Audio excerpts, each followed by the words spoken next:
こんばんは、シュンパイロットきょうきょうです。フライトシムチャンネルへようこそ。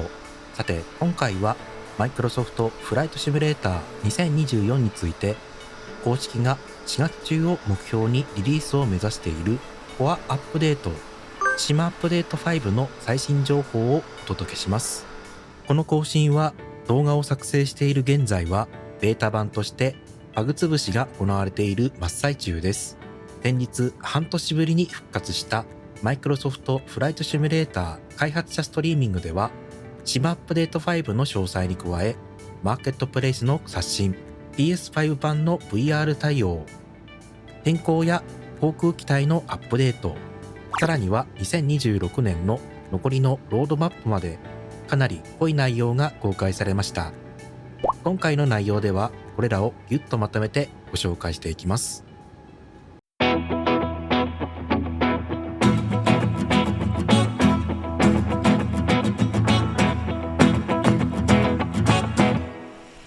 まずは間もなくリリース予定のシムアップデート5について、開発チームのアソボによると、ベータ期間中に修正すべき大きなバグはあと3つとのこと。今回のシムアップデート5は、新機能をドバドバ追加するのではなく、マーケットプレイスの不具合解消、特定機体のバグ修正、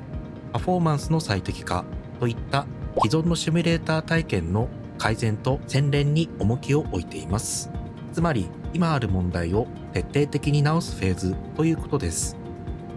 具体的には負荷の高い状況、特に複雑なアドオン機体を使用した際の FPS が下がってしまう現象の軽減や、カクつき、メモリ使用量の最適化、コックピット操作のレスポンス改善などが進められています。キャリアモードについても動きがあります。超重量物を運ぶミッションなど、これまで1年間ロックされていた専門分野がいよいよ解放される予定です。開発チームは、これらを解放せずにアップデートを出すつもりはないと断言しているので、前回のシムアップデート4で出すと言いながら、肩透かしを食らったユーザーには待望のニュースになりそうです。さらに新しく VTOL 向けのミッションも追加されます。認証ツリーのどこに配置されるかはまだ不明ですが、キャリアモードの遊び応えがさらに増えそうですね。今回のシムアップデート5で最大の恩恵を受けるのは、プレイステーションユーザーかもしれません。この更新により、マーケットプレイスが本格始動し、ついに PSVR2 が使えるようになります。マーケットプレイスに関しては、パソコン版のようにいきなり全開放とはいかず、まずは公式が厳選した20個のアドオンからスタート。その後、安定性を審査した上で順次追加する予定です。最初は少ないですが、いずれ Xbox 版のラインナップに追いつくとのこと。PMDG777 などが PS5 で飛ばせる日が楽しみですね。次に、今後サポート予定の空の表示を決める天候システムに関する内容です。ここでは主にヘリ向けの乱気流、気流シミュレーション、そして全ユーザー向けウェザーレーダーの改善が行われます。開発者によると、特に強い上昇気流が発生する場所では、温度変化がより正確に再現され、飛行モデルがより現実に近づくとのこと。また、要望が多かったウェザーレーダーの高度ごとに雨雲を確認できるチルト機能のサポートに向けた調整も進んでいます。PMDG やフェニックス機体にこの機能がいつ実装されるかは不明です。これはアソボ側で用意する開発ツール側の出来も関係しているからです。なお、開発者ストリーミングでは、現実の天気とゲームが一致しないというユーザーからの質問があったようです。これに対して開発者側は、6時間サイクルの予測に基づいているため、リアルタイム再現には限界があると回答しています。ここはシミュレーターの仕様として割り切る必要がありそうです。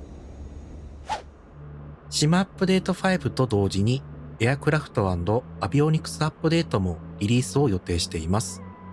具体的な変更内容は3つ。新型ナビ装置アビダイン IFD シリーズの追加、既存機体のブラッシュアップ、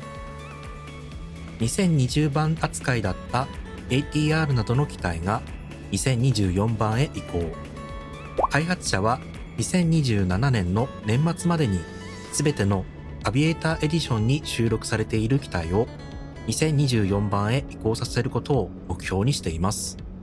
移行後はマーケットプレイスで個別購入も可能になる予定とのこと。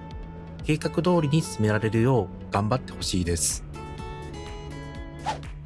次はマーケットプレイスです。ここも更新が入る予定です。レイアウトが刷新されて整理されるほか、待望のギフト機能を追加、ゲームフレンドに航空機などをプレゼントできるようになります。また、ユーザーレビューやフィードバックの改善も検討中のようです。一部の評価が不正をしているんじゃないかというアドオンがいくつかあるので、信頼性の向上に期待したいです。今後1年間のロードマップです。シティアップデートが5回、ワールドアップデートが3回、2024向けの島アップデートが3回、2020向けは1回、その他著名な機体を公開予定とのこと。直近では5月5日頃に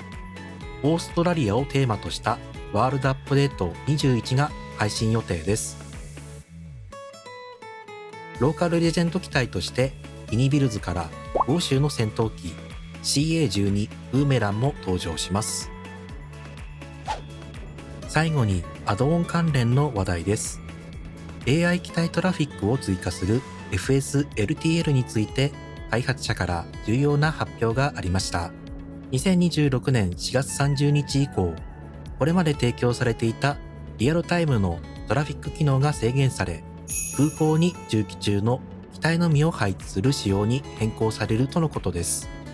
AI 機体の 3D モデルには変化がなく、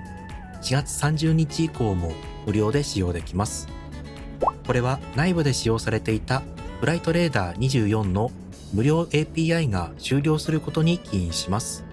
現在、FSLTL の開発チームは